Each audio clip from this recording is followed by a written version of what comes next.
Hey everybody, these two bikes are going to be going on a road trip soon, going down to the Nevada BDR, as well as the California BDR and some other places. And I haven't done a video in a while, so I thought I would maybe just kind of show you guys what pieces of gear I plan on taking and kind of open it up for comments. I'm pretty good about responding, so if you have any questions about what gear I have, throw it down in the comments section, and I'll try to answer your questions as best I can. So I guess first off, we'll just start at top left. I got my Best Rest air pump, cycle air pump. Use that with a couple of different ways to plug it in for power, depending on which bike we have to plug it into. Also spare fuses. There's a few different bikes going, so I like to have some stuff that other people can use too. Also my Dynaplug tire repair kit. I know some people prefer the old school version of that, you know, to fix punctures. These use these small little pieces of rope, you know, tar covered rope. It's real easy. I've done a few repairs with it and I've been really happy. It's a little bit smaller than your traditional tarred rope, but it seems to work fine. I never go, you know, anywhere without a compass. Headlamp. I got a little fire kit here, you know, so in here I have some stormproof matches. I have these like impregnated ropes from Uberleben. They work really good for using that for tinder. And it comes with this, and you kind of slip the metal piece down, and then you kind of mess up the end of the rope a little bit, just to kind of flare it out. And then you can strike that with either a match or like a ferro rod, and then you can basically use this as a match, and just, if you need more, you just kind of push it out, and then the metal piece keeps the fire from burning down too much. But love that thing, use it a lot. Got an Exotac little match case. I like it, it's pretty cool. 550 cord. I have like a bushcraft tarp from Bushcraft Outfitters. You can also use this tarp if you fold it and hang it in different ways. You can make a pretty decent shelter out of it. I like to take a shovel, not to mention the bathroom part of it, you know, digging a cat hole if you need to, but also if you need to move some of the dirt around to create a better path for the bike or something like that. You know, it's very useful, and it really doesn't add any weight. It's like, I don't know, 3 pounds, and it just goes in the side of my Moto bag. Utensils, those are nice. I'm sure you can find those anywhere. Death Wish coffee. I used this stuff last time I went to Death Valley and really liked it. You don't really have to add anything to it. I feel it tastes great just by itself, which means I don't have to carry cream, which is good because, well, nowhere to put it. I have like the Stanley like French press thing to you know, warm up water and make coffee if I want. The Death Wish is just, it's like that micro grind, so you don't actually have to do a press with it. You just stir it up real good. I have a toolkit. I carry way too many tools. I'll just show you guys. This is a Carhartt tool roll, which was pretty decent. But as you can see, I probably carry more than I need, but that's me, you know. And then over here you got your pockets for like sockets, and so I have the sockets for taking axles off and stuff like that, just in case I need to remove a wheel, front and rear. And then also because, like I say, I travel with other people, like this guy who's taking this on his first desert trip. You know, I don't even know if he has a tool roll, but I want to be able to fix stuff on his bike too if I need to. Safety wire, little thing of safety wire and safety wire pliers. I've seen many little roadside repairs you can use that for. Of course, Allen wrenches, have some Torx bits, some Allen bits. I have my ruler for doing chain tension, stuff like that. Pretty good set of wrenches, a couple of ratchets. I got like a 1/4 inch drive and a 3/8 drive, depending on what I'm gonna be using it for. Extensions, Knipex pliers. Those are great because they don't mar the fastener. A couple of screwdrivers, and you know, I mean, to me it seems pretty basic, but when you're a mechanic, everything does. But that is probably one of the heavier things that I will be taking.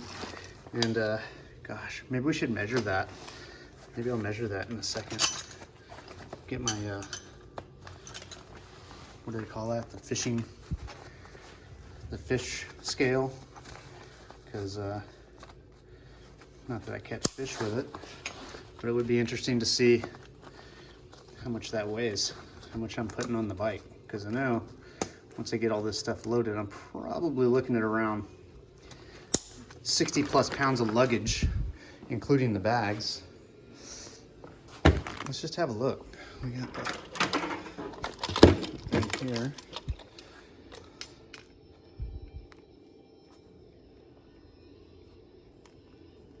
This is not the best.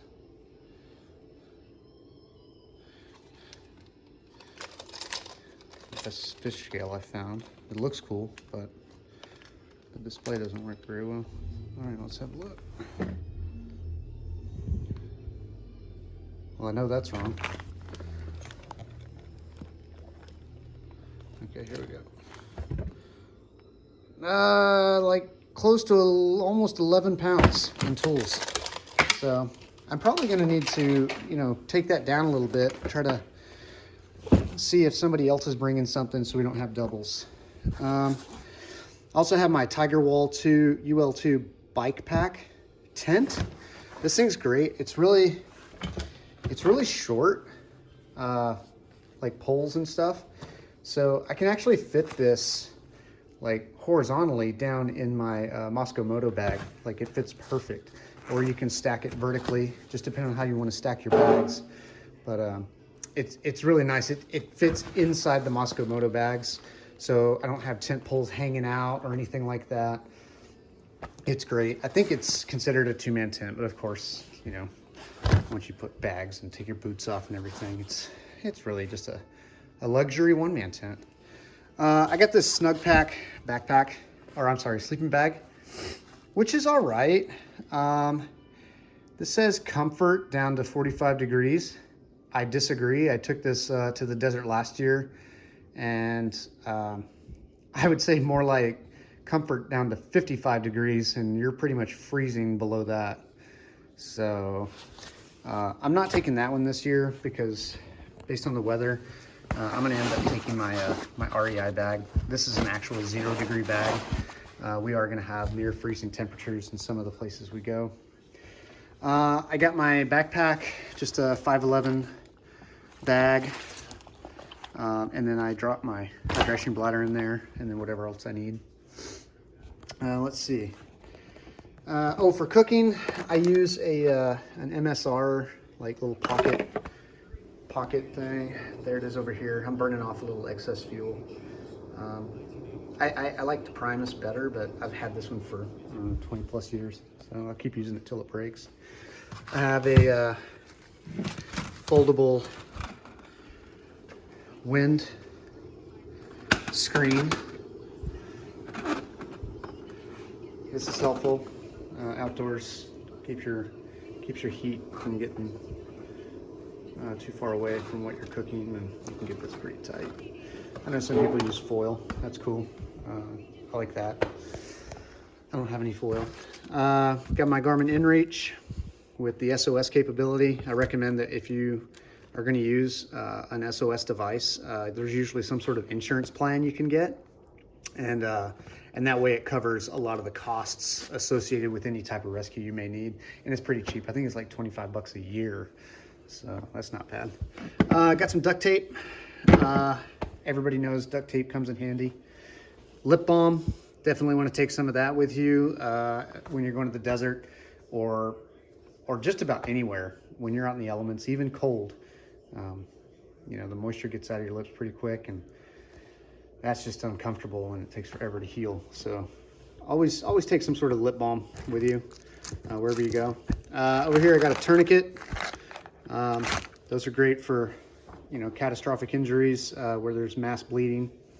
Got some wipes, some dude shower wipes.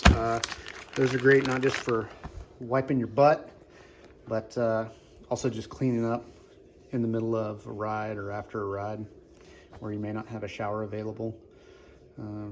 Make sure if you're using that kind of stuff for when you're going to the bathroom, either pack it out or bury it in an appropriate size cat hole.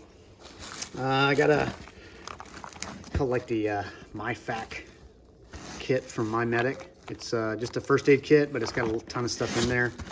I'm not going to open it up, but these guys make really good kits depending on what you're going to use it for. I would like to have a waterproof bag. I haven't got one of those yet, but they do make one, and then you can kind of get the kit customized to what you're using it for. Over here, these are some awesome packing cubes. They make different sizes. They're from Auto Gear, O-T-T, or Ott Gear, O-T-T-E Gear. These things are awesome. In this one, I've got my my wet weather liners and some of my cold weather liners. And then in this one, I keep my my 5-to-1 progress capture pulley system for when I get the bike stuck and I need something to kind of winch it out. I know everybody's going to give me grief. They're like, oh my God, that looks so bulky and heavy, and you could just get a different ready-made system from somewhere else. Well, hey guys, I've already got this stuff, and that's cheaper than buying something new, and it's really not that heavy. It just looks heavy. So yeah. Also got a cooling towel. Those are great for hot weather days. Get it wet, wrap it around your neck, keep you cool while you're on the bike. Also have a green chili motorcycle tow strap. Luckily I haven't had to use this, but super lightweight, good insurance. You know, we're going to be out in the desert in the Nevada BDR. There's no services sometimes for over 170 miles. So if you're riding in a group, it'd be good to have one of those, or just to have it in case you need a tow and maybe a car comes along and they can tow you. Which, not to mention, when you're out in the desert with 177 plus miles between services, you're probably going to need some kind of extra gas. I went with the Giant Loop Armadillo bag. This one's just a 1 gallon, but they do make a 2 gallon, a 3 gallon, and a 5 gallon. It's not for long-term storage, but you know, kind of once you get, you know, maybe a half a tank or so, you can just dump it in there and then roll it up. It does roll up pretty good. You just roll it up and you can stow it in your bag or whatever. That's really nice, and it's got these MOLLE loops, so you can use those to help strap it down. There is a certain way they want it strapped down so it doesn't leak. You'll see that when you get the directions. Over here, just, you know, a little Bluetooth speaker, some binos, my gloves. I usually take a firearm when I go just about anywhere, especially the backcountry. You guys can debate over that whether you want to or not. I don't need to hear about what your opinions are. I've already got my opinions. You're not going to change my mind.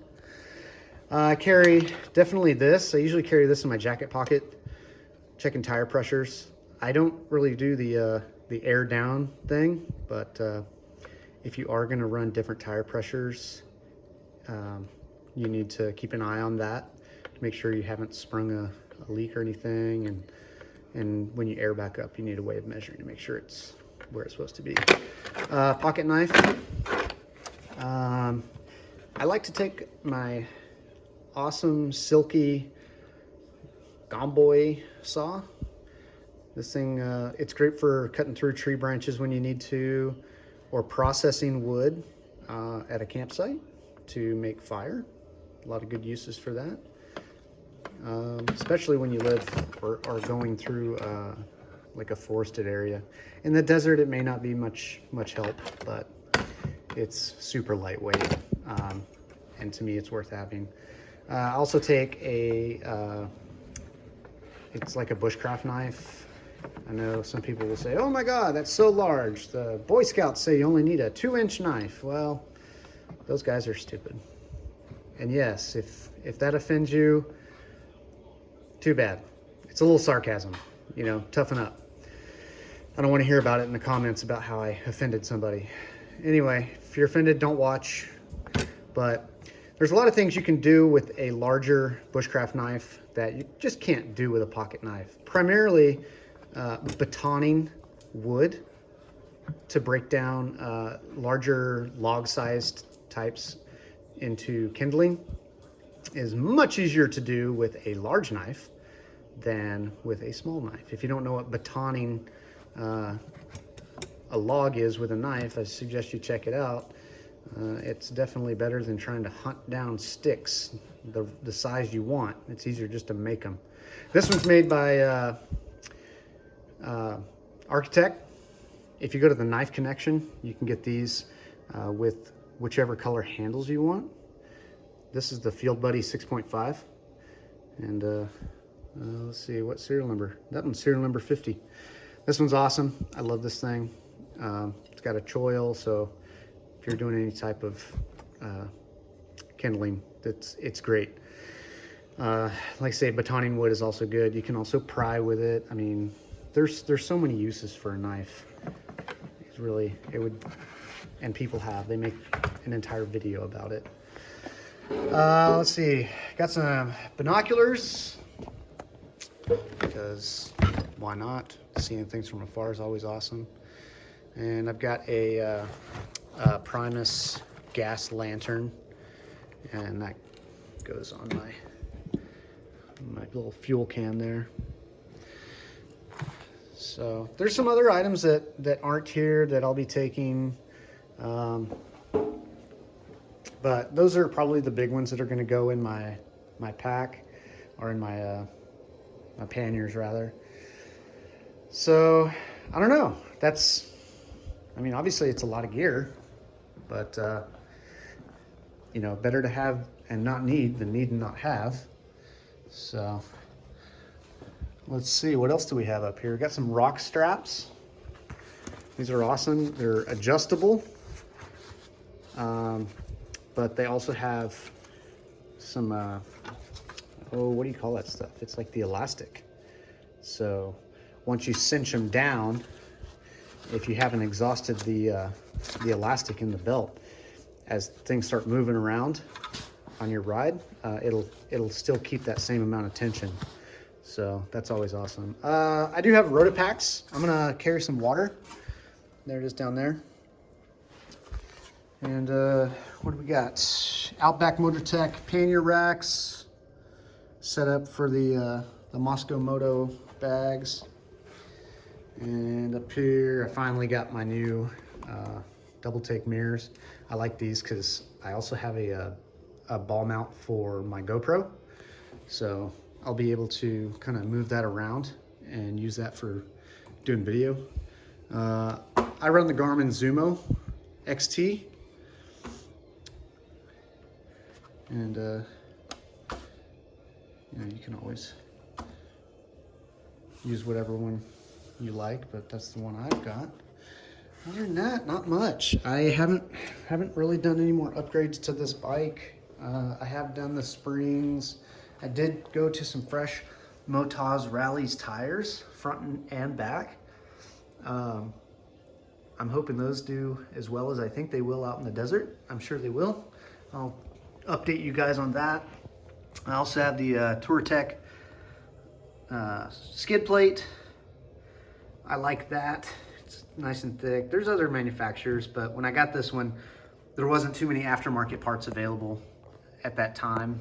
But now there's a lot of really good options out there. That's just the one I went with. The springs I went with were the Hyper Pro. I did those front and back. I really do love those. I think they're great. They handle my type of riding a lot better than OEM. It's another point of argument for people. They think the stock ones are great and no need to change them. Hey, that's fine. Do you. I'll do me. Over here we got RJ's bike. The father-in-law got himself a brand new 6 days. I've already put more miles on this than he has, but he's been doing a lot of upgrades. He did like Baja Designs headlights, these cool like bash guards, new grips. You know, he got some new pegs. He did a lot of stuff to this. I probably should have done a video on all the upgrades I did, but this bike is so easy to work on. It just went all too fast.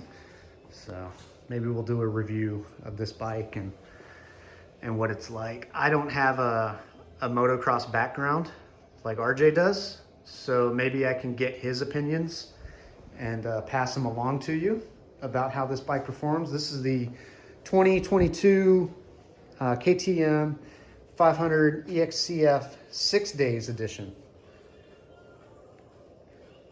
And we did a lot to this one. We did the emissions delete. We put on a Precision Racing Products steering dampener. I took out the carbon box. That is kind of a pain if you've ever done that. We did quite a few upgrades to this thing, but we'll save that for another video. So yeah, that's my packing list. Any questions, comments, things you think I'm taking I don't need, or things you feel like I forgot, or maybe I just didn't mention them. Like I say, this isn't everything I'm taking, but it is the majority of what's going to go in the bags.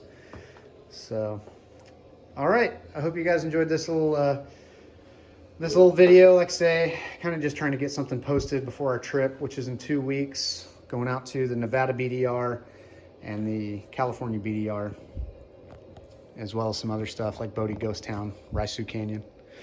So, all right. See you guys later.